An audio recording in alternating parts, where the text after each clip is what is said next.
Pour Léonie, chapitre 2. Je me suis réveillée. J'attends le signal.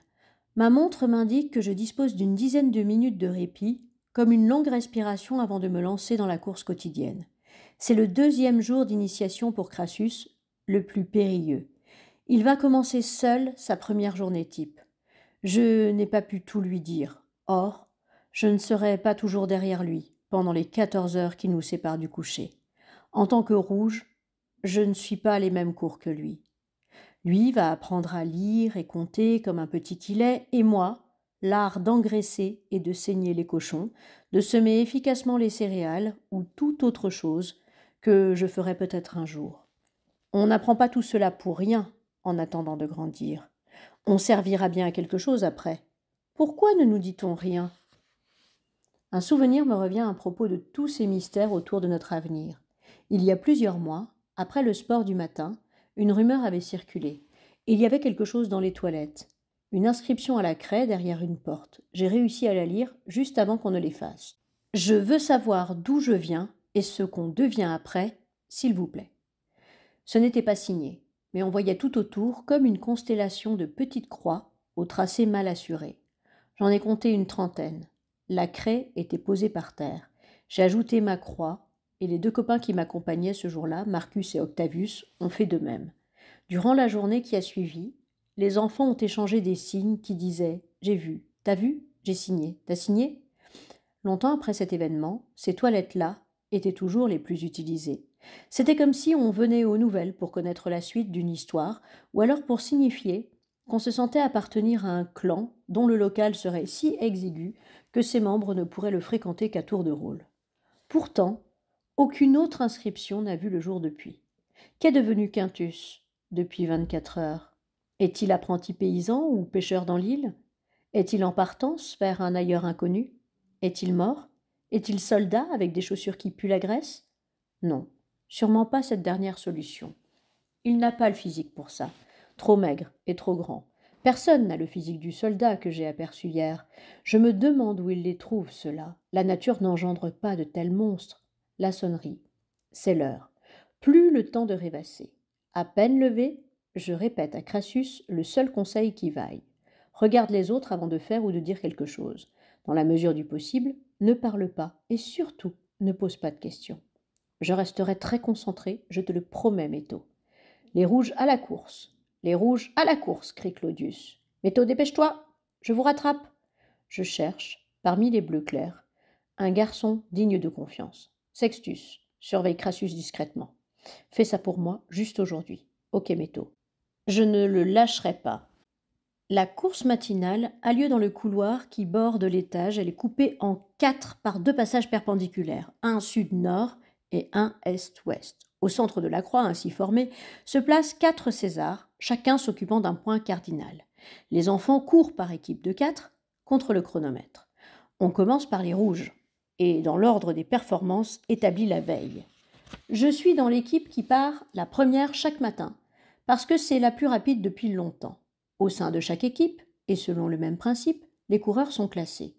Dans la mienne, Rémus est premier, Claudius second, Octavius troisième et moi quatrième. Chaque enfant s'installe au bout d'un des passages. Au top départ, les enfants s'élancent, 2 vers la droite et les 2 autres vers la gauche. À chaque fois qu'ils sont visibles au bout d'un passage, le César qui leur fait face hurle leur numéro. Les garçons ont 5 tours à faire s'ils sont rouges, 4 si elles sont violets, 3 s'ils sont bleu foncé et 2 s'ils sont bleu clair. Si la hiérarchie est respectée, on doit entendre les chiffres dans l'ordre. Dans le cas contraire, on redistribue les numéros pour le lendemain. César 1 chronomètre la performance du groupe qui peut être rétrogradé en cas de défaillance. Le classement des enfants par couleur est affiché chaque jour. Il n'est pas bon d'être classé 16e, sauf si l'on vient d'entrer dans une couleur. On essuie sans cesse les colibés, on n'est plus appelé par son prénom, mais par le sobriquet infamant de The. Si un élève se complaît dans cette situation marginale, des pressions sont exercées par les Césars, souvent des privations de nourriture. Moi, j'ai de la chance, j'ai toujours couru vite. Je suis dans le groupe 1 depuis plus d'1 an. Si je ne grandis pas trop vite, je peux encore progresser. C'est parti. Après ma journée de quasi-repos d'hier, je me sens en pleine forme. 1, 4, 2, 3. Je suis bon. 1, 4, 2, 3. Je croise Claudius, classé 2, qui me fusille du regard et me lance. Petit rêveur. Pas le temps de répondre, je m'accroche. 1, 2, 4, 3. Au troisième tour, j'ai cru l'espace d'une seconde que Claudius avait dévié légèrement sa course, comme s'il cherchait à m'accrocher. Il n'a aucun intérêt à le faire. C'est ça l'intelligence du système. On joue contre et avec les autres en même temps. Une chute nous coûterait trop à chacun. 1, 2, 3, 4 hurle César 1. C'est fini. Nous rejoignons le centre de l'octogone en soufflant profondément. Groupe 1, ordre respecté, chrono amélioré. Combien le chrono réclament en chœur Claudius et Octavius. 4,8. Merci, César. Et Rémus, on a fait 4,8. C'est super, lance Octavius. Pas mal, j'ai déjà fait mieux, avec d'autres. Quand ? Il ne répond pas. Rémus, l'indétrônable premier, s'en va tranquillement vers les lavabos. Nous restons pour écouter le score des autres équipes. Pas de changement dans le classement des groupes à l'issue de l'exercice. Demain, l'ordre au départ sera identique. Nous partons pour le deuxième atelier consacré à la musculation. Au programme, concours de pompe. Les pieds sont posés sur un banc. Nous sommes installés en randonnion selon le classement de la veille. Je suis en 10e position. Rémus, comme partout en sport, occupe la première place. Un César donne le départ et chacun exécute à son tour le mouvement qui doit être parfaitement contrôlé.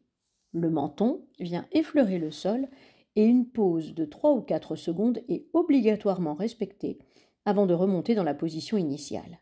La cadence est tranquille au début.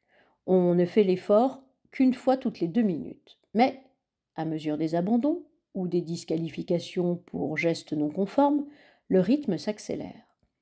Quand le ZE est désigné, beaucoup laissent tomber. Il y a devant 4 ou 5 spécialistes absolument inattaquables. Le troisième atelier, celui des assouplissements, est un vrai moment de détente. L'enchaînement des mouvements est exécuté dans un ordre immuable. Un de nous se place face aux autres et donne le tempo. Les rouges le font presque les yeux fermés. La dernière activité du sport matinal est la corde, véritable supplice pour les bleus ciel qui abîment leurs mains avant d'avoir assimilé la technique. À partir du moment où l'on intègre le groupe des violets, on travaille sans l'aide des jambes, à la seule force des bras. On nous impose la lenteur et le sourire. Chez les rouges, certains se rajoutent des bracelets lestés aux chevilles. C'est fini.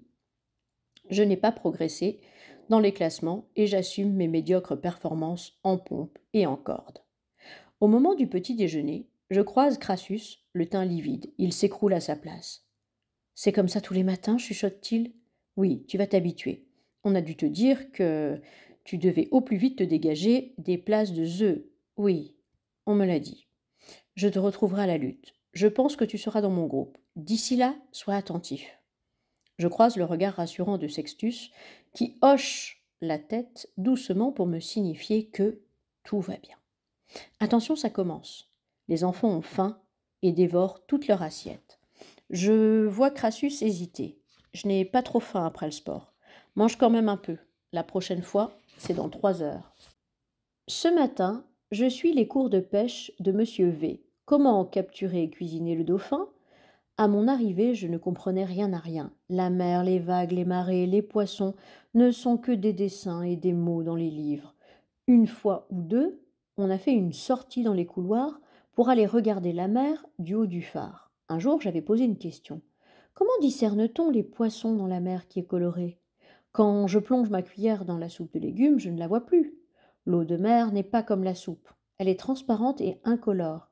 Vous le constatez dans votre livre. Du haut du phare, j'ai vu qu'elle était verte. Il faut croire vos livres, avait affirmé Monsieur V. Ils ne mentent pas. Vos impressions, votre vision, par exemple, peuvent vous tromper. Un autre élève avait insisté. Moi aussi, j'ai vu comme métaux que la mer est colorée. Ça suffit. On reparlera de cela plus tard. Pourquoi pas maintenant ? Avais-je insisté. Parce que ce n'est pas prévu.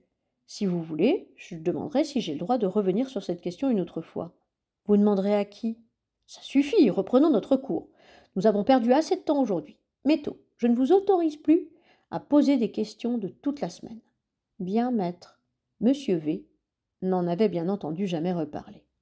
Moi, j'avais à partir de cet épisode arrêté d'interroger les professeurs parce que cela ne servait à rien, parce qu'ils se mettaient en colère ou avaient l'air gênés. Aujourd'hui, je prends des notes sérieusement car il y aura bientôt des contrôles. Si on n'est pas performant, on est obligé d'aller à des cours de rattrapage pendant les activités de jeu. Pour ceux que le sport n'intéresse pas, ils sont rares, des restrictions de nourriture sont à craindre. En règle générale, les enfants comprennent vite que la bonne solution c'est de travailler. Travailler signifiant essentiellement 4 choses. 1. Apprendre par cœur les cours, même si on ne les comprend pas parfaitement. 2. Savoir recopier vite et sans faire de faute de longs textes compliqués. 3. Pouvoir identifier de manière automatique une grande quantité d'espèces végétales et animales. 4. Enfin, être capable de dessiner proprement de manière réaliste.